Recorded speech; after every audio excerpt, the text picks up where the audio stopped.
Good morning.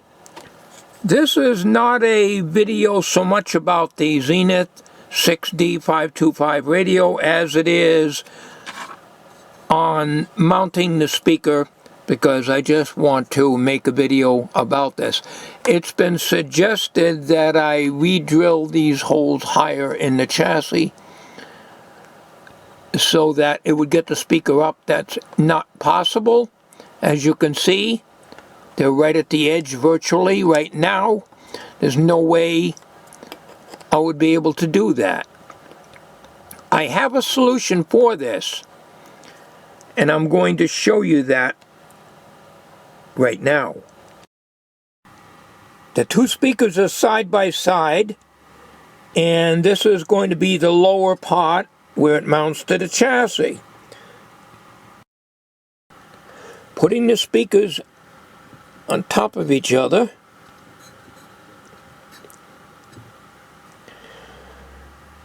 believe me, I went all through this off camera last night. These holes don't quite line up. Now, yes, I can drill them out, but it's right on the very edge of the metal. You're not going to get a good hold on that. Now you can see these are the exact distance. These are distance apart. You can see that. Moving this over here, you're overhanging it. If you put it flat so that here and here is flushed out, if you look very carefully, the outer frames are not exactly right. Now I put this up here, I push this one up so that you can see the holes in the original one, okay? If you look carefully at the bottom one, which is the old speaker, there's the hole for that side, there's the hole for that side. So in order to get these speakers, get this to match this one, this bottom here is going to have to be redone with some sheet metal. It'll come down like this, over and up. Naturally, I cannot go over the cone in the middle, all right?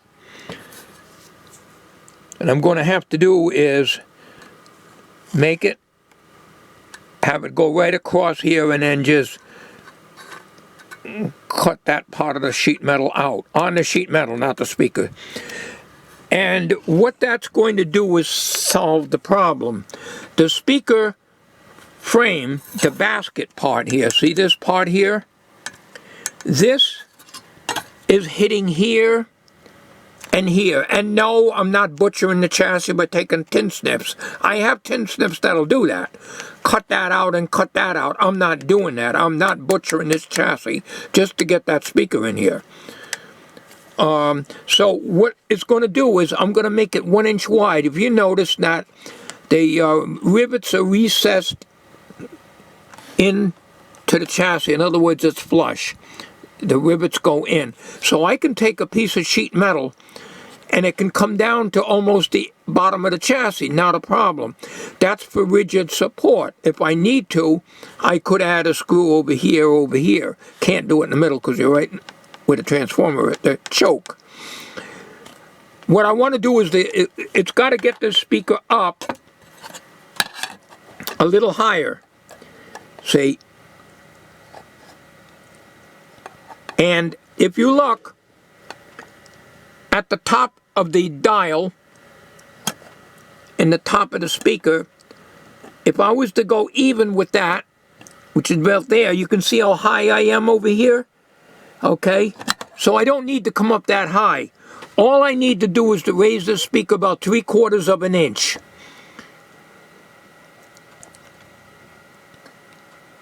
So there'll be pop rivets on there. Now, when I do pop riveting, if you know how I do a lot of that in bodywork, okay? The pop rivets stick out, Okay, but if I put the rivets in, so the part that is smooth on the rivets, in other words, put the rivet gun down this side of the speaker with the sheet metal underneath it, of course, and pop riveted here and pop riveted here, and where the rivet snaps off on the other side, there'll be little prongs sticking out here. That's not going to be a problem. You don't want to pop rivet the other way around because it'll hold this thing out again. So with this speaker up just a little bit higher, and as you can see, of course I got to get it centered anyways. It's hitting up against the IF transformer. There isn't much room in here, and somebody suggested, and I answered the comment, taking this out. This is, if you look at all the videos of the whole series of this radio, I restuffed this with two 22 microfarad electrolytics in the can. First time I ever, well, no, second time I did that to a radio. It's rubber-coated wire underneath. There's no way I'm going to mount anything under here and disturb those wires. If you look at that video that I made, you saw how I sawed off the can, cleaned it out, and drilled down through and mounted the wires from the electrolytic down inside and brought it up to the terminals, which was still there and did not disturb the crumbled rubber wire. So this will not be touched. I want this to look original anyways. Yes, if that was gone, I could mount the transformer there. That's not an issue. Okay, not an issue. What is the issue here is getting this speaker to fit. Because on the old one, it has plenty of room and doesn't bang into the IF transformer, and you can see it lines up perfectly. Okay? And with the old one, that's where it sits.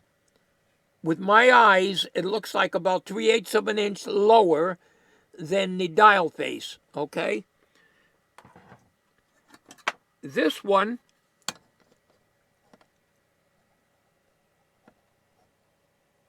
if I was to raise it up here, so it is about the 3/8 of an inch from the dial, top of the dial face. Look at the bottom.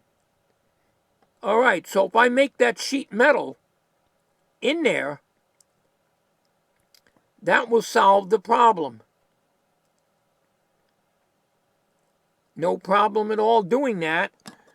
But it's hitting the IF can.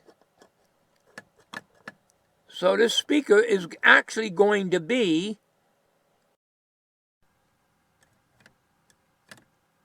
right up against the IF transformer, which is not a problem, except the IF transformer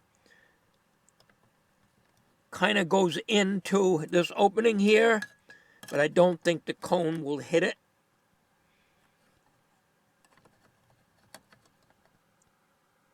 It's a lot of hassle just mounting a speaker that don't belong in this radio, but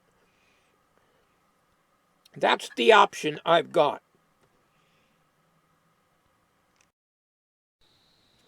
As you can see, as I said before, got plenty of this galvanized sheet metal here. And my intention is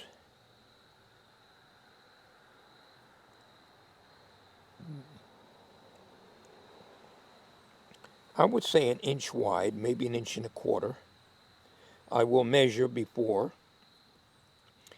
It don't matter if this piece of metal that I'm going to cut out goes to the bottom of the chassis, right to the very bottom edge, not a problem.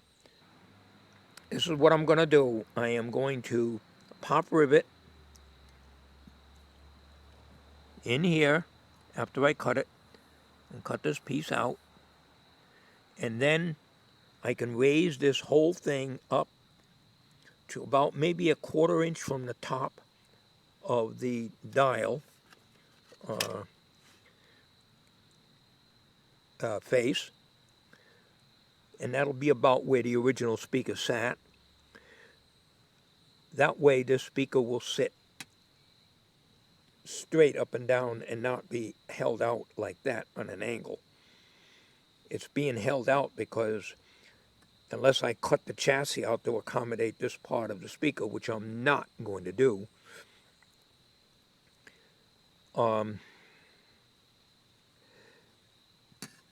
that is the option. Raising it up, then I'll make 2 new holes that match up with the holes that are in the chassis. So that's what I'm going to do. We have our galvanized sheet metal here. I've got the piece cut. And I'm going to have to cut a wider piece for this.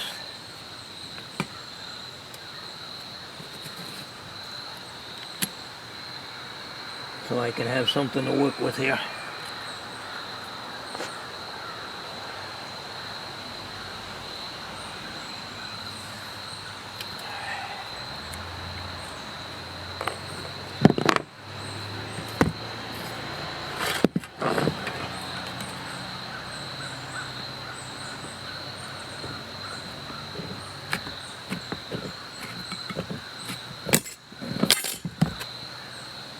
That's a little better.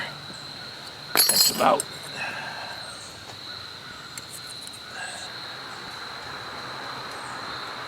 inch and 3/8 as close as I could read it. Alright, now what we're doing is make an extension, and we got to round out this part here so it clears the speaker cone here. So we're going to put it this way.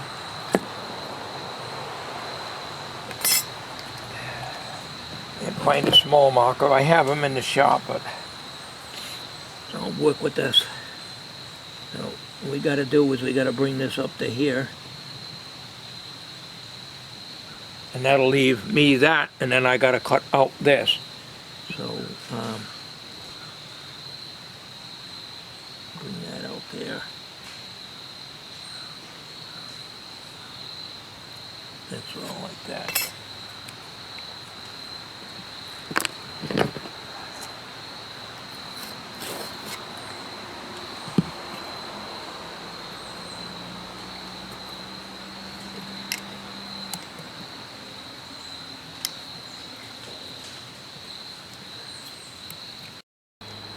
Okay, get a rounded pair of,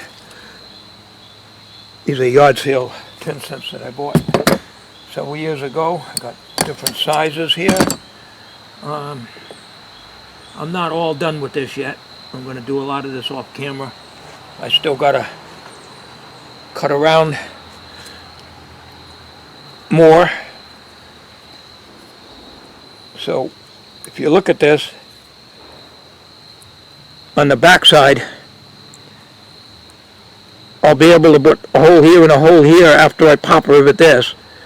And remember, the pop rivets are going this way. When you put the pop rivet gun in and break them off, it's going to be done at this side so that the long parts will stick out here and the rivets will be hopefully flush with this, enough that it won't tilt it out. So I'm going to do some fine work on this and I'll be back. Okay, I got it in the vise, and I have lots of tin snips, you know, but they're in my bodywork bucket, and I will get them eventually, but what I'm actually doing now is I'm going to file it, smooth it out. I got it in the vise in the shed. I'm going to smooth out the curvature. Now I do have small tin snips, as I said, different angles that I can cut this stuff with, but rather than to fart around trying to find them, I will use the file, and we'll be back when I get that all smoothed out. Okay, I got it laying there. I have it marked where I'm going to prick punch the holes and drill through for the pop rivets. Will be 1/8 inch. I don't know if I can find my little washers that are going for the 1/8 inch pop rivets. I don't want to use anything bigger than the 1/8 inch pop rivets because I don't want anything sticking out too far on the other side of that. Okay, then when I get that drilled in and riveted in, then I'll line it up and put the 2 screws in up here. So we'll take that off, and you can see now where I got to drill the holes, one here and one here. So we're going to hit that with the punch, and I'll be right back.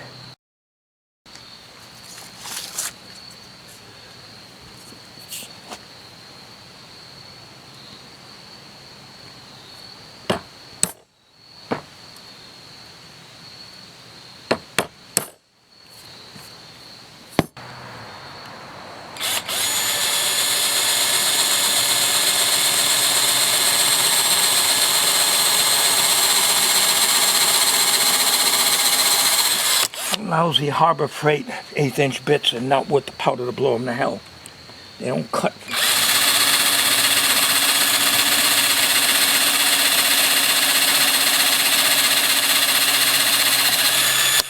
Should go right through like butter, but it doesn't. Only thin galvanized sheet metal. Alright, so we got the holes in here. Well, looks like 5. I can't read that. I can't read that. But the pop rivet does not fit in the 1/8 inch, which is right here in red. It actually fits in this hole here. I got to get off camera so I can see that. I have to use these tiny, tiny washers after you put the rivet through, because these holes are a little big in the speaker here. So it keeps it from going through. I used to have these with my pop rivets, but I haven't used these in years, so I had to go through my nuts and bolts drawer, the small screws and stuff that find 2 of these, and I hope they're not too small to go through there. We'll find out.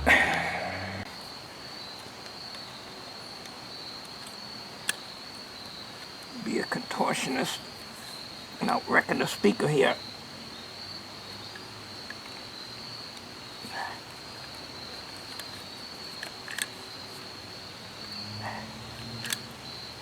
Oh, the damn... It ain't grabbing it. The speaker, it's so delicate. It's not good, and I had to use a longer, this is about the 3rd try. Good thing I didn't do it on camera. You would not want to hear me. And it's not good. You know, if this don't work out, I'm just going to get the right speaker for this thing. Or I'm going to put the old one back in, because there's nothing else I can do. I cut this here. I had to use a long rivets, as I said, because they kept coming through even with these washers, because these holes that I have to use, I can't use this hole here. It's too close to the edge. So in order to get this centered here and here, that's what I had to do.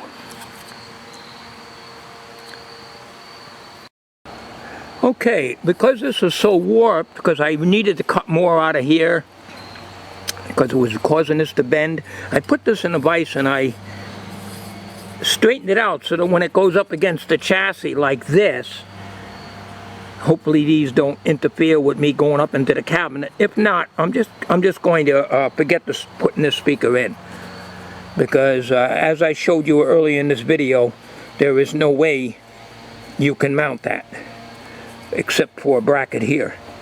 That will be straight. But it looks like it warped the comb, but it didn't knock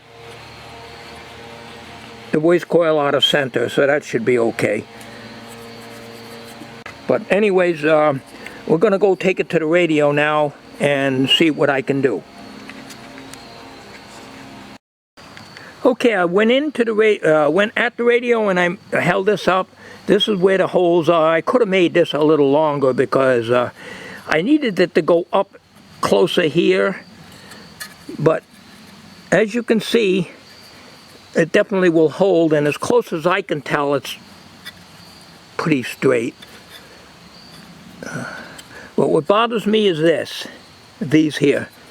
Nothing I can do. I wouldn't be any better off using nuts and bolts, and I have an assortment of all screws and nuts, and it takes me half the day to try to match them up. Then I'll end up at my local hardware store, and I don't want to do that.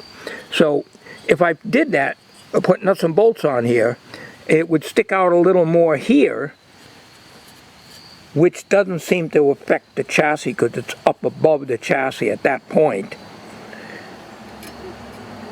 But this sticks out too far, and I wouldn't be any better off if I used nuts and bolts on it. So I can't cut this off, as you can see. I don't know if you can see that or not.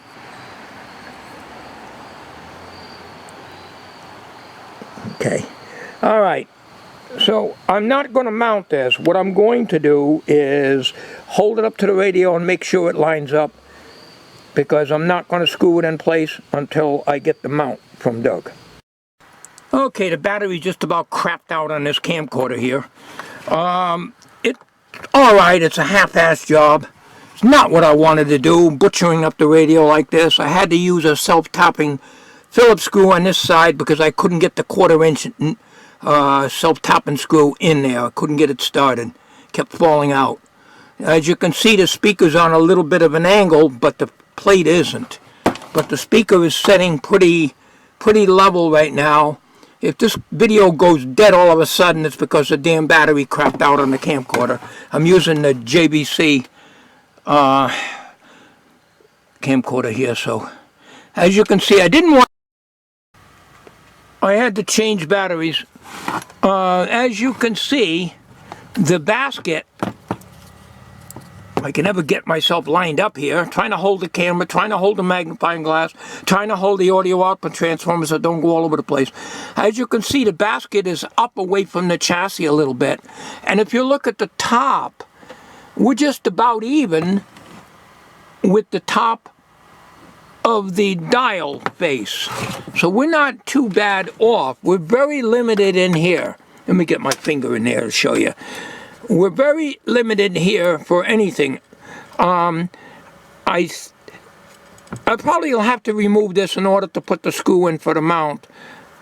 But what I'll probably do when I get the mount from Doug is I will just push it on there and use the cable tie to hold the audio output transformer in place.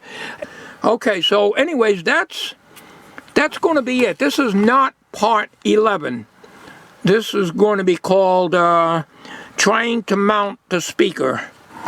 And I would call this a half successful project.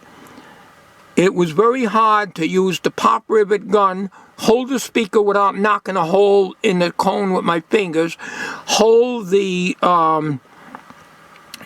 piece of metal in place, hold the washer that you can see right here, which is looking like crap,